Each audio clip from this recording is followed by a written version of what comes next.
Você já reparou, já percebeu a questão do propósito da vida e que a vida pode ser um teste?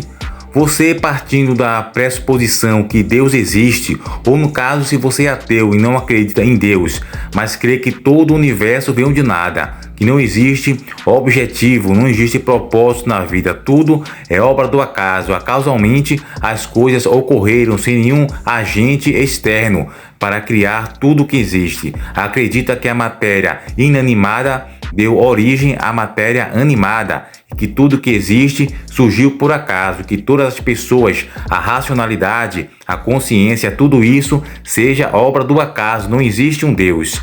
Ok, mas você partindo do pressuposto que Deus existe, que é no caso a opção mais racional e inteligente, vamos supor na questão da vida.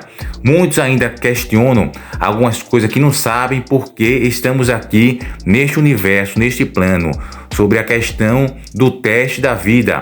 Na Bíblia, no livro de Gênesis, fala que quando Deus criou todo o universo, diz também que o Cordeiro foi imolado antes da fundação do mundo, antes da fundação do tempo, já foi planejado e previsto o sacrifício de Jesus na cruz. Ou seja, o ser humano e tudo que existe, o tempo, o espaço, matéria, energia, a fauna, a flora, tudo que existe, antes de todos nós sermos criados, Jesus Cristo já foi morto e imolado para a concepção dos nossos pecados, para que a gente pudesse vencer todo o pecado. A vida tem um propósito e um objetivo. Eu já fiz um vídeo aqui falando do sentido subjetivo da vida, que é algo específico que cada indivíduo dá para a sua vida, um sentido subjetivo. Uma pessoa quer ser um jogador de futebol, um médico, um advogado ou qualquer outro tipo de profissão ou algum objetivo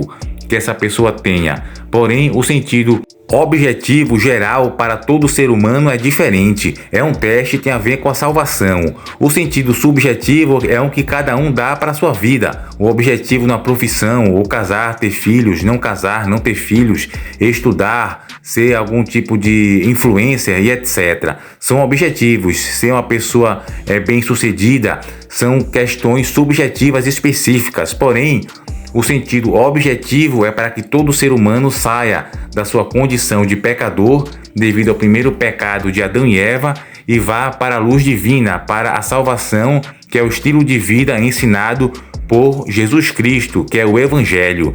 Esse sim é um teste e um objetivo, um sentido objetivo para todo ser humano, que é o teste da vida que nós temos aqui nesta breve vida passageira que nós encontramos aqui. É um teste. Por isso Jesus disse: eu sou o caminho, a verdade e a vida. Ninguém vem ao Pai senão por mim. Ao falar isso, Jesus, para alguns que são humanistas seculares ou ateus, ou que acreditam em várias religiões, que acham que toda religião vai levar a Deus, acha e acredita que Jesus foi arrogante. No caso, em falar aqui que só ele leva ao Pai, como se Jesus fosse a única religião verdadeira, que seria algum tipo de intolerância religiosa da parte de Jesus. Porém, as religiões foram inventadas pelo homem. Na Babilônia, em Babel, quando Deus, no caso, dividiu as línguas, todos ali se espalharam pelo mundo e foi criando cultos, religiões. Tem mais a ver com questão cultural, de cultura, de rito, paganismo, adoração a deuses, a estátuas gigantes, a elementos da natureza como o sol, a lua. Tudo isso é religião, é o homem adorando tais coisas, porém no Evangelho é diferente. Nas religiões comuns é o homem desesperado em querendo encontrar um Deus ou o próprio Deus. Mas no Evangelho é o próprio Deus se encarnando em um homem chamado Jesus Cristo e indo em busca do ser humano perdido, que está condicionado ao pecado, à morte eterna. Então tem que haver um estilo de vida, um comportamento para ser ensinado ao ser humano para que ele possa se converter e mudar o rumo da condição e perdição para a eternidade, para a glorificação. Então você vê que o Evangelho é bem diferente das demais religiões. Então não é uma questão de intolerância. Eu já vi algumas pessoas falando aqui no YouTube sobre que o Evangelho é a única religião verdadeira ou o único comportamento, estilo de vida que salva. E realmente é. e alguns falaram que isso é intolerância religiosa. Mas o mundo não é simplesmente assim. Você está aqui sem nenhum objetivo, apenas para agradar os outros, respeitar as religiões, óbvio. Socialmente tem que ter o respeito, porém a vida, o teste, o sentido objetivo vai muito além dessa questão de respeitar as religiões. Pois independente de você aceitar ou respeitar as religiões ou não, existe uma pessoa que salva, que leva você a Deus, que é Jesus Cristo. As outras religiões, ela tem sim as suas benevolências, seus benefícios, suas qualidades, porém ela não vai levar você diretamente para Deus. Não é uma questão de intolerância religiosa, é uma questão da realidade que Deus criou o universo. Todo ser humano caiu em pecado e precisa de salvação por meio de Jesus Cristo, um comportamento, um estilo de vida para salvar cada um. Mas como podemos saber que o cristianismo é a religião verdadeira e não tantas outras milhares de religiões que já existiram ou que ainda existem no mundo? É aí que regressamos ao ponto já exposto neste vídeo. O cristianismo é a única religião que pode realmente ligar o homem a Deus. É inegável que o ser humano se afundou no pecado e que caminha para a morte. Deus poderia ter deixado as coisas por isso mesmo, porém, se o fizesse, não seria onibenevolente. Deus deu uma opção ao homem, o homem optou errado, porém Deus lhe dá uma chance de reverter essa condição espiritual. Porém, agora que o homem já havia decidido ficar longe de Deus, o próprio homem em si perdeu a possibilidade de se religar com o Criador por seus próprios meios. A humanidade já fez a sua escolha. Essa escolha é pelo pecado. Nós pecamos todos os dias. Se há alguma religação ou religião a ser feita, ela deve partir de Deus para com o homem, e não do homem para com Deus, que é o caso que ocorre com as outras religiões. É por isso que Deus teve que enviar Jesus e condicionar a salvação unicamente à fé baseada nele, porque se não fosse por isso, não haveria outro jeito. Se alguma religião é verdadeira, essa religião tem que ser o cristianismo, ou melhor, o evangelho, que é o estilo de vida comportamental ensinado por Jesus Cristo.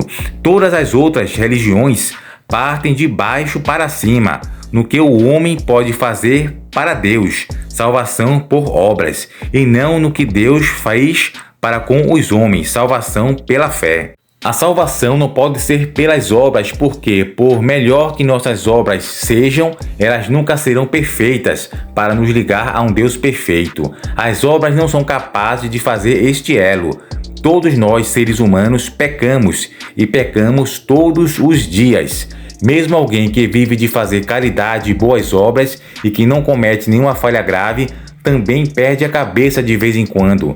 E com certeza já mentiu, já xingou alguém, já julgou o próximo, já roubou coisas pequenas ou grandes e já cometeu delitos que são suficientes para obstruir este canal de boas obras que nos levam a Deus.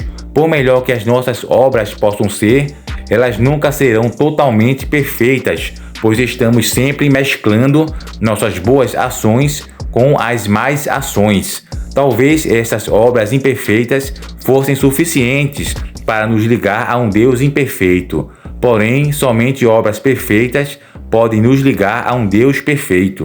Portanto, entendendo essa questão que o Evangelho é a única religião que pode nos levar para Deus, que parte de Deus vindo ao encontro e à busca do homem, e é diferente das outras religiões, que é o homem desesperado em busca de Deus ou de outros deuses que ele mesmo cria. Várias religiões foram criadas até mesmo depois daquele episódio da Torre de Babel, onde todos os seres humanos, no caso ali os que estavam ali especificamente, saíram, se espalharam, se procriaram e tiveram também suas atividades culturais, todas as inteligências, desenvolvimento em várias questões de habilidades, leitura, matemática, astrologia, ou a invenção da roda, e tudo isso foi criado depois com o tempo.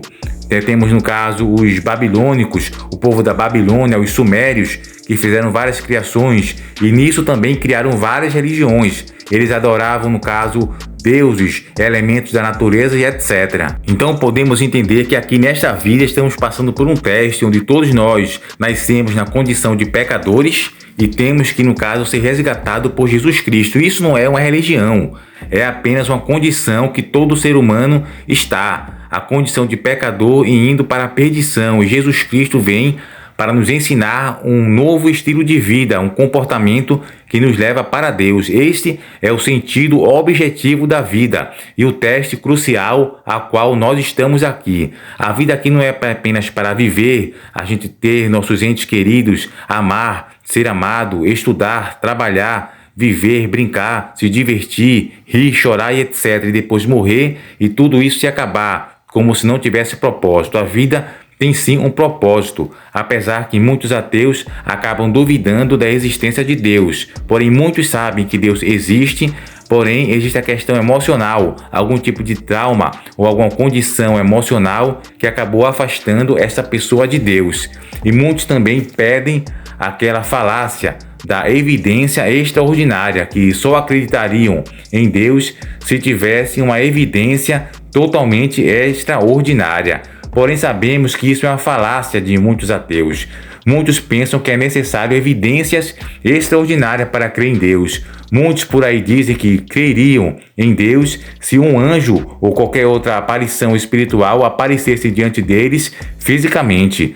Porém, nós sabemos que isso é apenas um argumento blefe, porque mesmo se isto acontecesse, muitos ateus continuariam descrevendo do mesmo jeito.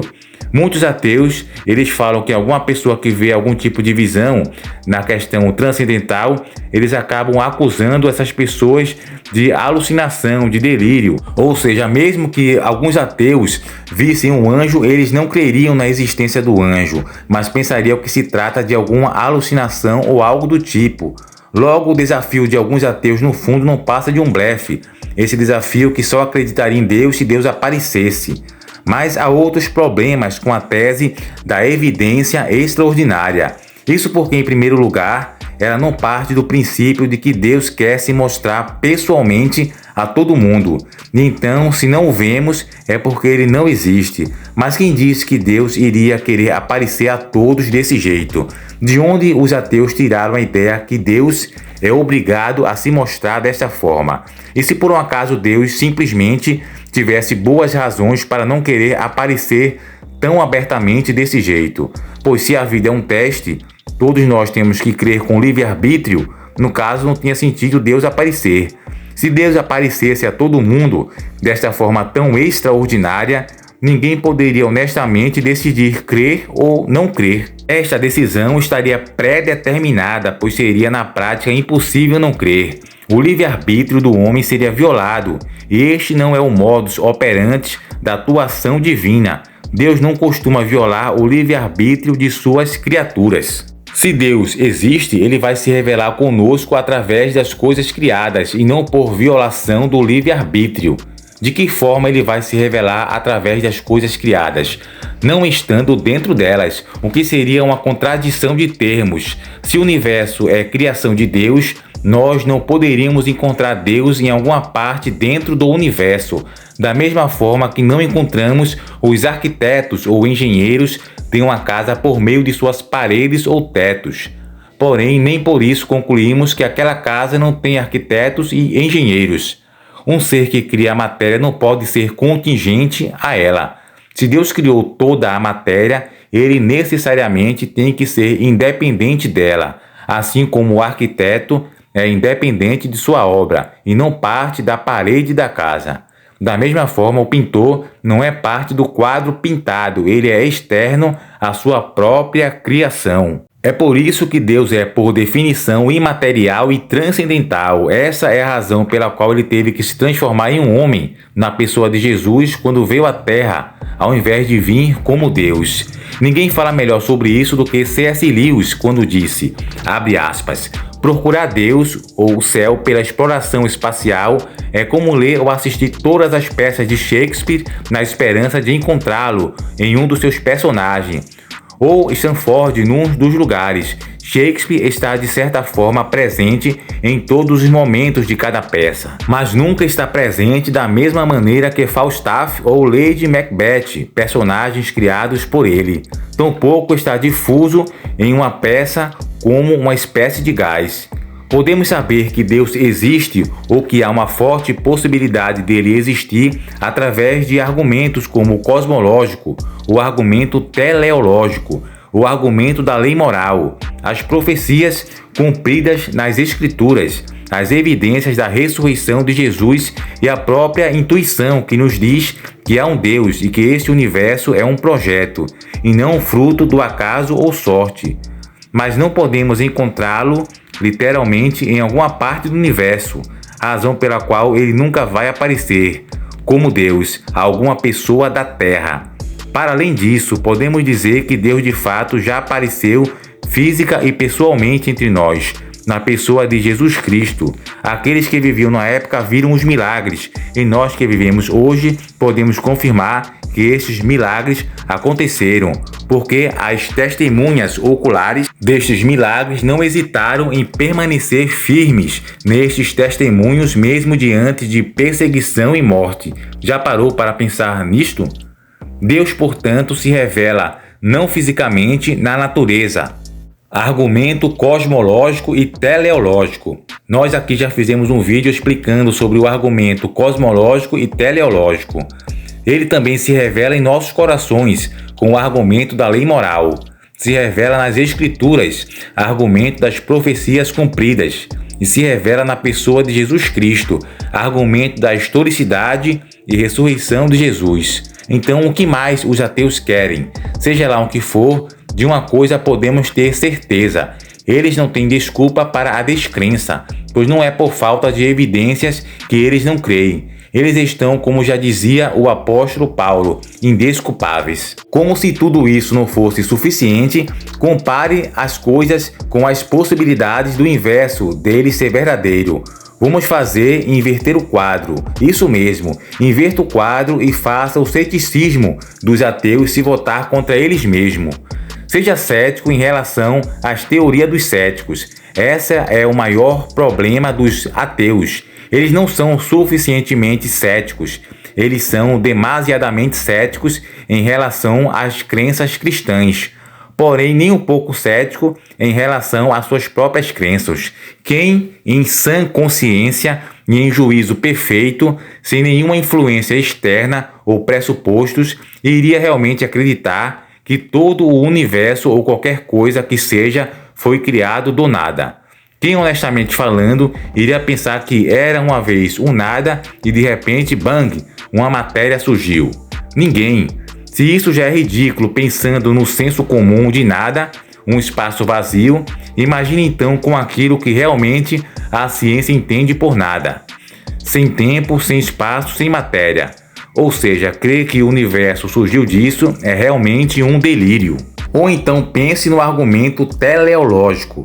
Mais uma vez, com tantas constantes antrópicas, qual é a chance matemática de tudo ter sido fruto do acaso ou de muita sorte?